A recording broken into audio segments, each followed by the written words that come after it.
तो इस बीच एक और बड़ी खबर जहां पर बीजेपी ने मिल्कीपुर उपचुनाव की तैयारी तेज कर दी है। इस समय की बड़ी खबर, कोर्ट से चुनाव के लिए हरी झंडी मिलने के बाद बीजेपी एक्टिव हो गई है। बीजेपी ने 2 मंत्रियों पर भरोसा जताया है। मंत्री जेपीएस राठौर और एमएलए धर्मेंद्र सिंह को जिम्मेदारी दी गई है। मिल्कीपुर जिताने के लिए दोनों नेताओं को जिम्मेदारी दी गई है। जेपीएस राठौर ने कुंदरकी में बीजेपी को महाजीत दिलाई थी। धर्मेंद्र सिंह ने कटेरी में बीजेपी को जीत दिलाने में एक अहम योगदान निभाया था।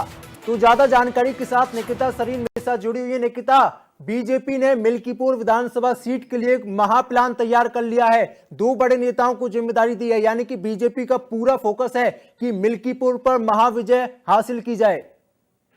बिल्कुल, देखिए जिस तरीके से उपचुनाव के दौरान एक सीट यानी कि मिल्कीपुर सीट पर चुनाव होल्ड हो गए थे, ऐसे में भारतीय जनता पार्टी ने मिल्कीपुर उपचुनाव की तैयारी शुरू कर दी है और कोर्ट से चुनाव के लिए हरी झंडी मिलने के बाद भारतीय जनता पार्टी ने सहकारिता मंत्री जेपीएस राठौर और साथ ही धर्मेंद्र सिंह यानी कि एमएलसी धर्मेंद्र सिंह को ये जो मिल्कीपुर जीतने की जिम्मेदारी है वो दे दी है। और जेपीएस राठौर ने जिस तरीके से देखा कि कुंदरकी में जीत दिलाई थी भारतीय जनता पार्टी को एक अच्छे खासे परसेंटेज से, वहीं भारतीय जनता पार्टी ने प्रदेश उपाध्यक्ष धर्मेंद्र सिंह ने कटेरी में जीत दिलाने की जो भूमिका है वो निभाई थी। और सूत्रों के मुताबिक मुख्यमंत्री योगी आदित्यनाथ ने जेपीएस राठौर, धर्मेंद्र सिंह के साथ कृषि मंत्री सूर्य प्रताप शाही और मंत्री मनकेश्वर शरण सिंह, गिरीश यादव और सतीश शर्मा को भी मिल्कीपुर चुनाव में जुटा दिया है। और हाईकोर्ट चुनाव की तारीखों का ऐलान को लेकर कोई अपडेट है आपके पास?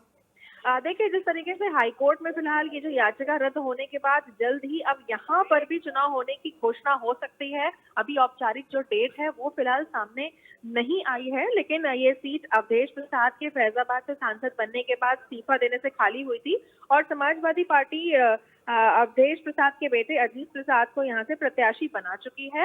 हालांकि अब देखने वाली बात ये होगी कि यहाँ की डेट कब फाइनल होती है, क्योंकि यहाँ पर बीजेपी ने जो अपनी तैयारी है वो पूरी जोरों शोरों पर तेज कर दी है और हाईकोर्ट में चल रहे जो याचिका रद्द होने के बाद जल्द ही यहाँ पर भी चुनाव की घोषणा हो सकती है। तो फिलहाल बीजेपी अपने फ्रंट पर पूरी तरीके से मिल्कीपुर जीतने के लिए भी तैयार है।